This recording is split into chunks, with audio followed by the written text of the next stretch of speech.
The morning of April 3rd, 1992, began like any other in the Yoda household, with the low hum of pre-dawn silence and the faint creaking of wooden floors as Abraham Yoda descended the narrow stairs from the attic where he had spent the night. Praying, his joints aching from kneeling too long on the hand-woven rug Miriam had gifted him on their 10th anniversary. The colors faded now, but still holding threads of memory and warmth from days long past. The rooster hadn't crowed yet, but the animals were stirring, and the sweet scent of hay and damp wood drifted through the slightly cracked window panes, while the distant whisper of wind through the trees bordering the east pasture carried with it an edge colder than usual, as if the forest itself had something to say, though Abraham, stoic and God-fearing, ignored such thoughts the way a man ignores a shadow he knows isn't his. Walking past the kitchen where the hearth still held the ghost of last night's fire, and stepping out onto the porch with his kerosene lantern to watch the morning fog roll in like a silent tide across the fields, where the stalks of winter rye swayed faintly though there was no breeze,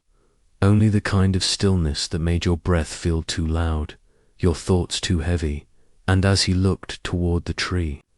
line, that dense stretch of ancient trunks and creeping vines that had stood like a wall since before his grandfather's time, he felt again that old unease, the kind that had first settled into his bones as a boy when he'd gotten lost near the creek and heard something breathing beneath the brush, something large, patient, and entirely unseen. And though he had told himself for years it was only a deer or a bear or perhaps even a trick of the wind, the memory refused to leave, returning now with such clarity that he could almost feel the damp moss beneath his bare feet again, the sharp bite of cold air in his lungs, and the way the forest had gone utterly silent before he turned and saw, or thought he saw, something impossibly tall slip behind a tree just as he blinked. Gone the next moment, but leaving behind a presence so thick it had clung to his skin for days. And now, standing here as a grown man with a wife and 5 children, still sleeping upstairs, he told himself for the 100th time that it was nothing, that he was a man of faith, not fear. And yet his fingers tightened on the lantern's handle as he scanned the edge of the woods, noting a break in the underbrush he didn't remember being there the day before. A subtle shift, a branch bent too low, footprints maybe, or was that just where the deer walked last night? But he turned away all the same, unwilling to give life to old stories or childhood nonsense, and returned inside where the warmth of the hearth and the sound of Miriam descending the stairs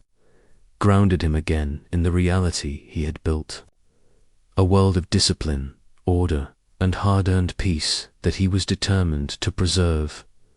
no matter how often the forest reminded him that they were not alone on this land, no matter how many times he dreamed of whispers and wooden faces peeking between trees, no matter that just last week young Esther had woken screaming of a tall man without eyes standing outside her window, chalk-white hands pressed to the glass. And though Abraham had comforted her and prayed with her and told her it was only a dream, the truth was he had seen the smudge the next morning, a faint outline of fingers that Miriam said must have been from a bird, but Abraham knew better. He always hadn't now.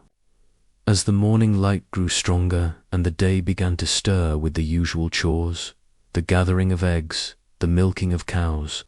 the folding of linens dried by firelight, the Yodas moved about unaware that this would be the last normal day they would ever know, that something had shifted in the woods, something that had waited long and watched long and was now ready to cross the line between shadow and form, between myth and memory, something that had not forgotten Abraham, nor the promise made long ago when he had unknowingly trespassed into its domain as a child, something that had been patient, terribly patient, for over 30 years, And so the day moved on with deceptive normalcy, as Miriam stirred the oatmeal with slow, practiced circles, humming an old hymn under her breath, her mind half on breakfast and half on the upcoming Sunday gathering, wondering if she had enough elderberry preserves left to trade with Sister Rebecca. While Eli chopped firewood with mechanical rhythm, his teenage strength still clumsy but improving, sweat already beading on his forehead despite the early hour, his mind wandering toward the river bend where he'd spotted tracks he couldn't quite identify the day before. Large and oddly spaced, not quite like a deer or raccoon, or even the occasional stray dog that wandered from the town. Ruth sat in the sewing room with her sampler, pretending to stitch but instead watching the woods through the glass. The shape of the trees captured her attention in a way she couldn't explain. There was something wrong with the pattern this morning. The silhouettes didn't match the ones from yesterday, and she, being sharper and sharper-minded than most, gave her credit for, especially in a community where curiosity was often considered the doorway to sin, felt a tug deep in her chest that told her something was off, though she dared not say it aloud.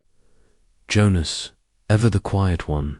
was already in the barn with the hens, speaking to them in whispers, as he always did, telling them stories from the books he wasn't supposed to read but had secretly hidden beneath the floorboards of the boys' shared room upstairs.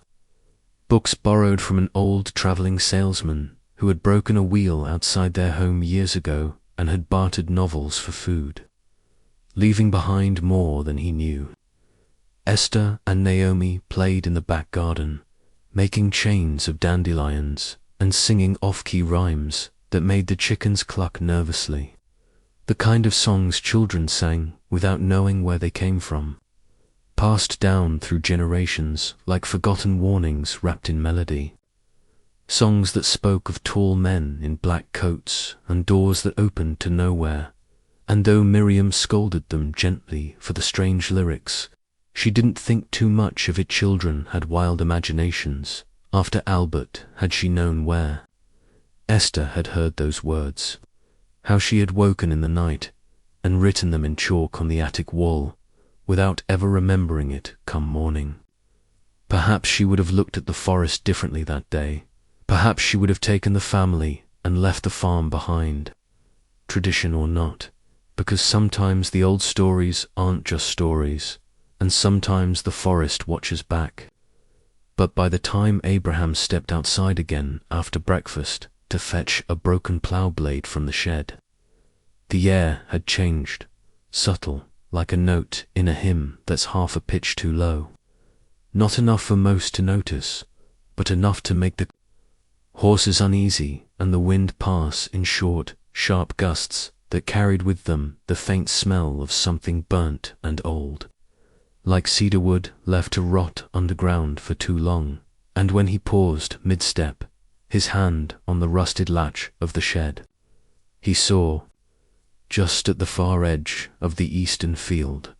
a figure not moving, not approaching, just there, barely visible through the mist, tall and still as a tree, draped in what could have been black cloth or maybe shadow itself. And before Abraham could process what he was seeing, it was gone, vanished as if it had never been,